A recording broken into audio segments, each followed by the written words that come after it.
اگر کوئی بندہ بڑے قلعوں میں موجود ہو نا تو موت تو آنی ہے، موت نے آ کے رہنا ہے۔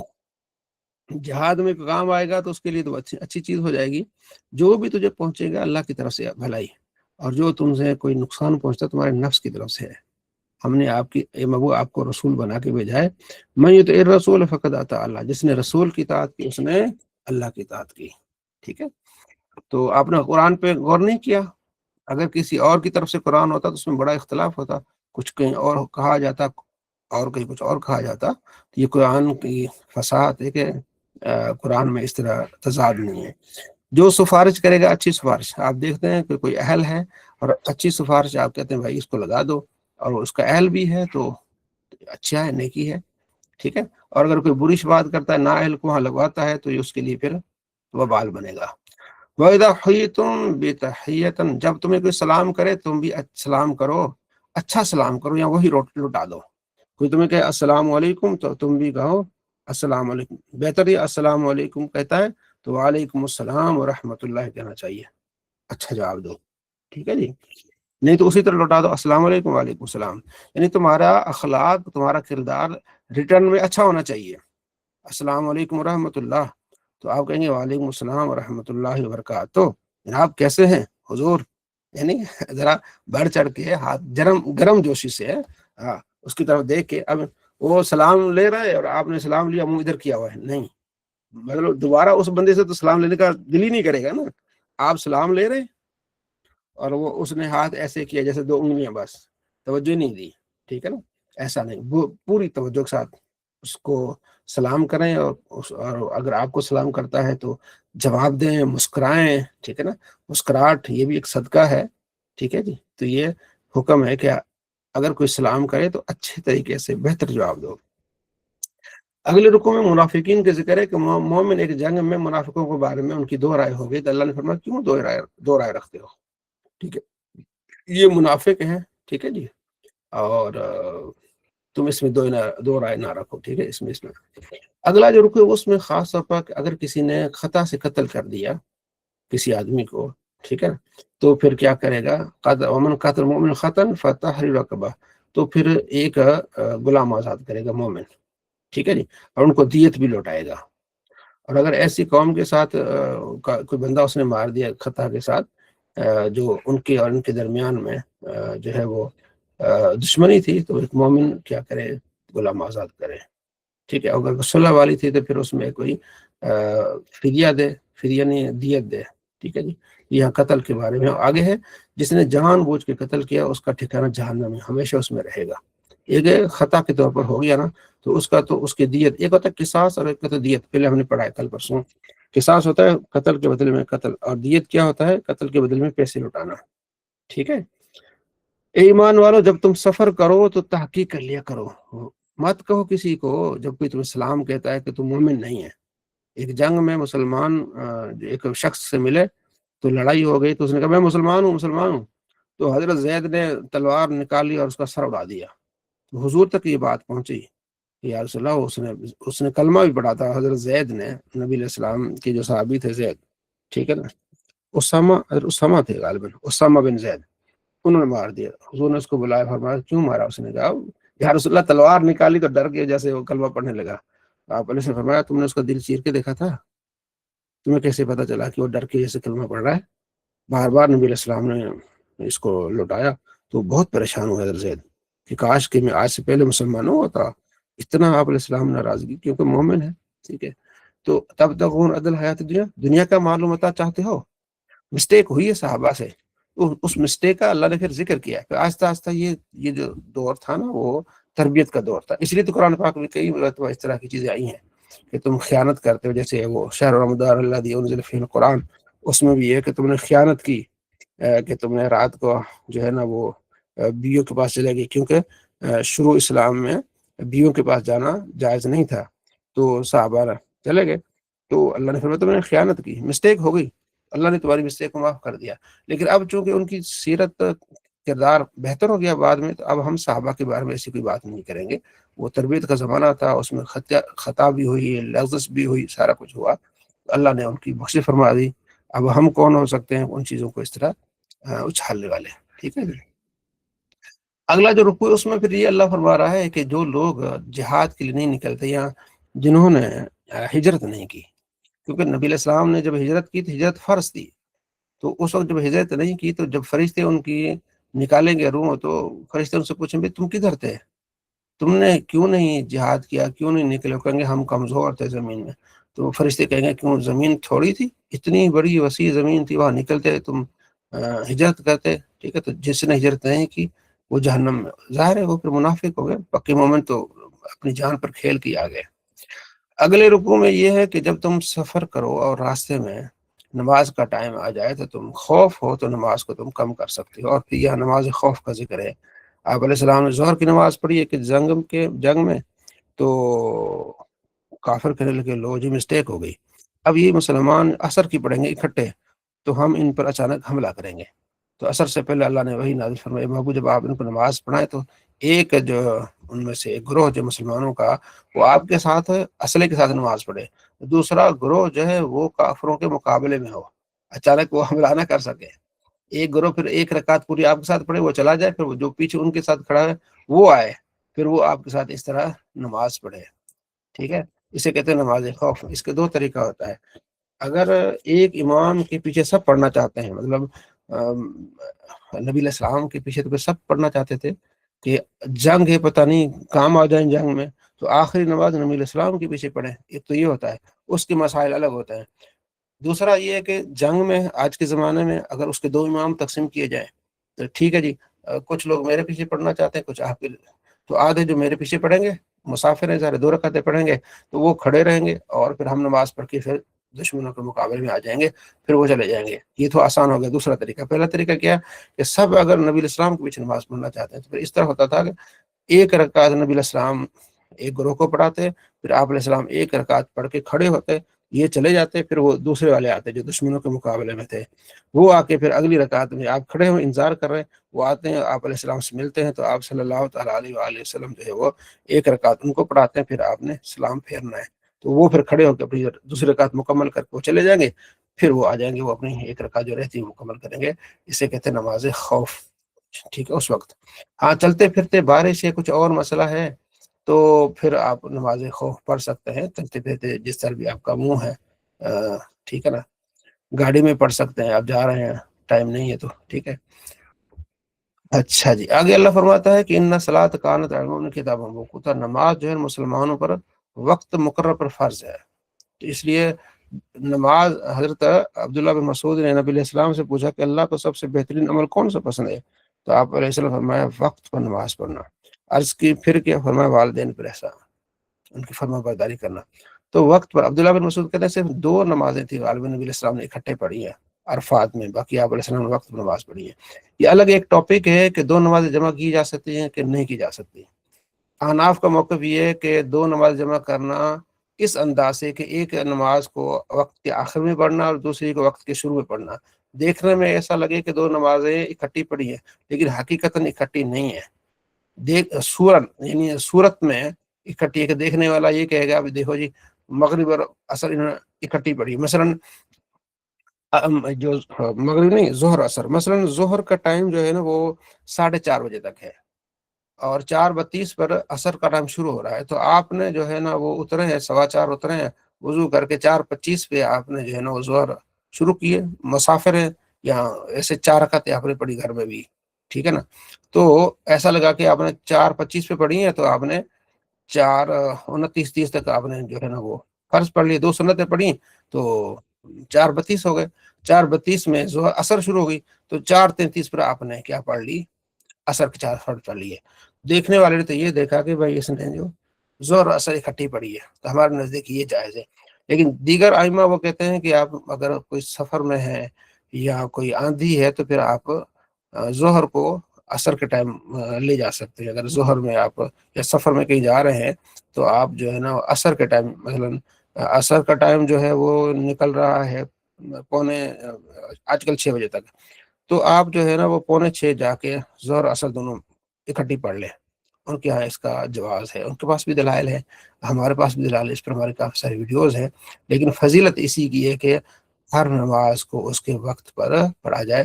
پھر لوگوں نے اس کی عادت بنا لی اور سستیاں اور اس سے جو ہے نا وہ آسانیاں ڈھونڈنے لگے، تو ظہر اور عصر اکٹھی پڑھنے لگے اور مغرب عشاء اکٹھی پڑھنے لگے، تو وہ جو فضیلت تھی وہ چیز ختم ہو گئی۔ اچھا، آگے ایک واقعہ ہے اس پورے رکوع میں۔ واقعہ یہ ہے کہ تاما بن عبیرک ایک شخص تھا منافق، مسلمان ہو گیا، اس کے 2-3 بھائی تھے، غریب لوگ تھے، انہوں نے حضرت انس کا چاچا تھا قتادہ، اس کی آٹے کی بوری چوری کر لی۔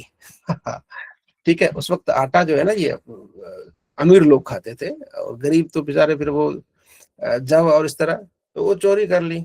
اچھا، وہ حضرت قتادہ حضرت انس کے پاس آئے کہ انس ابو برات، جو میرے نا کسی نے آٹے کی بوری چوری کر لی اور اس میں کچھ اسرا بھی تھا۔ تو نبی علیہ السلام کو اطلاع دیتے ہیں، پھر نبی علیہ السلام کو اطلاع دی، پھر آگے لوگوں کو تک بات پہنچی، تو کسی نے کہا کہ وہ جو 3-4 بھائی ہیں نا تاما لوگ، انہیں رات بڑی موج کی ہے، رات انہوں نے کوئی ہلڑ بازی بھی کی ہے، کھائے پیے بھی ہیں۔ تو یہ برادر تانا سر ادھر چلے گئے، یار ہماری بوری جو ہے وہ چوری ہو گئی ہے ایک آٹے کی۔ انہوں نے کہا فلاں صحابی کا نام لے لیا نا، یہ ترمذی میں حدیث ہے، اس نے چوری کی ہوگی۔ جب یہ اس کے پاس گئے تو اس نے تلوار نکالی، اس نے کہا کون ہے جو میرا نام لے رہا ہے، میں کب چور ہوا ہوں؟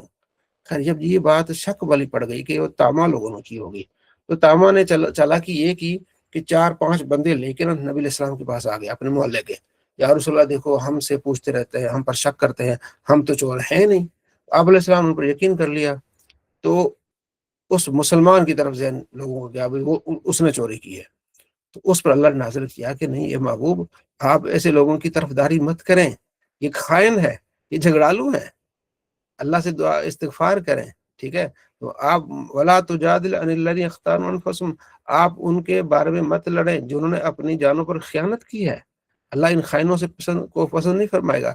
یہ چھپ کے راتوں کو لوگوں سے باتیں کرتے ہیں، ایسی باتیں جو اللہ جن سے راضی نہیں ہے، تو ان چیزوں کا اللہ نے ذکر فرمایا جس نے برا کیا وہ اس نے اپنے اوپر برا کیا، اگر وہ توبہ کرے گا تو اللہ اس کی بخشش فرمائے گا، جس نے گناہ کیا گناہ اس پر ہے۔ ٹھیک، اللہ جانتا ہے۔ ان آیات سے پتہ چل گیا کہ یہ تاما لوگ ہی ہیں، انہوں نے چوری کی۔ تاما پھر بھاگ گیا، بھاگ کے پھر ایک یہودی عورت یا مشرکہ اس کے پاس رہنے لگا۔ اس کو جب پتہ چل گیا کہ اس کے خلاف تو آیت اتری ہوئی ہے، اس نے اس کا سامان نکال کے باہر پھینک دیا، جس پر یہ آیت نازل ہوئی کہ جو اللہ اس کے رسول کے مخالف ہوتا ہے تو پھر وہ ہدایت سے بہت دور ہوتا ہے، وہ مسلمانوں کے راستے سے بھی دور چلا جاتا ہے، اللہ اسے پھر جہنم میں جا کے پہنچاتا ہے۔ ٹھیک ہے، تو پھر یہاں اللہ نے فرمایا اے محبوب ولولا فضل اللہ علیہ رحمت، اگر اللہ کا آپ پر فضل رحمت نہ ہوتی تو یہ آپ کو اس طرف لے جاتے، آپ کو بہکا دیتے اس معاملے میں۔ ٹھیک ہے، تو یہ سب وانزل اللہ علیہ کتاب الحکمہ، اللہ نے آپ کو کتاب الحکمت نازل فرمائی، آپ کو وہ سکھا جو آپ کو نہیں پتا تھا۔ لا خیر فی کثیر من نجواہم، رات کی سرگوشی میں کوئی بھلائی نہیں ہے۔ ہاں، کوئی رات کی سرگوشیاں جو ہوتی ہے نا اکثر چوری چرا کے، ان کے لیے کوئی بھلائی نہیں۔ ہاں، بھلائی اس میں کوئی صدقے کی بات کرے، اچھی بات کرے، لوگوں میں صلح کی بات کرے، پھر تو ٹھیک ہے، لیکن اس طرح جو اچانک رات کی سرگوشیاں ہوتی ہیں خطرناک ہوتی ہیں۔ تو یہ اس واقعے کی طرف اشارہ ہے، ترمذی میں اس کی حدیث کا پورا وہ ہے، چونکہ میرے اس پر ویڈیو بنی ہوئی ہے تو اس لیے یہ چیزیں مجھے پھر یاد رہتی ہیں۔ آگے اللہ فرماتا ہے اللہ تعالیٰ شرک کو نہیں بخشے گا، اس کے علاوہ جو چاہے اللہ تبارک و تعالیٰ بخش دے۔ اب یہاں اس آیت میں کہ اللہ تعالیٰ اس کے علاوہ جو چاہے بدلے، پیچھے جو آپ نے پڑھا ہے اس میں یہ ہے کہ جو جان بوجھ کے قتل کرے گا وہ ہمیشہ جہنم میں جائے گا۔ اب یہاں ہے اللہ جو چاہے بدلے بخش دے، ٹھیک ہے جی۔ تو پھر اس میں جو ہے نا وہ محدثین نے کہا کہ یہاں ہمیشہ جو جہنم میں رہے گا نا قاتل، ہمیشہ سے مراد یہ ہے کہ زیادہ عرصہ کیا رہے گا، جہنم میں رہے گا۔ ابھی ہم نے پڑھا وَمَن يَقْتُلْ مُؤْمِنًا مُتَعَمِّدًا فَجْزَاؤُهُ جَهَنَّمُ، ٹھیک ہے جی۔ آج ہم نے تراویح میں بھی اس کو بہت آگے چلا گیا مطلب، تو یہ ہے، ٹھیک ہے، یہی والا ہے نا وَمَن يَقْتُلْ مُؤْمِنًا مُتَعَمِّدًا فَجْزَاؤُهُ جَهَنَّمُ خَالِدًا فِيهَا، ہمیشہ وہ جہنم میں رہے گا جس نے جان بوجھ کے قتل کیا ہے، ہمیشہ رہے گا۔ اب ہمیشہ رہے گا، اب یہاں اللہ فرماتا ہے کہ شرک کے علاوہ اللہ جو چاہے معاف کر دے، تو وہاں محدث کہتے ہیں ہمیشہ سے بڑا زیادہ عرصہ جہنم میں رہے گا، پھر بالآخر وہ قاتل بھی جان بوجھ کے قتل بھی کیا، بالآخر وہ آ جائے گا، ٹھیک ہے جی۔ پھر آگے شیطان کا ذکر ہے کہ شیطان نے اللہ سے کہا کہ میں تمہارے بندوں کو گمراہ کروں گا،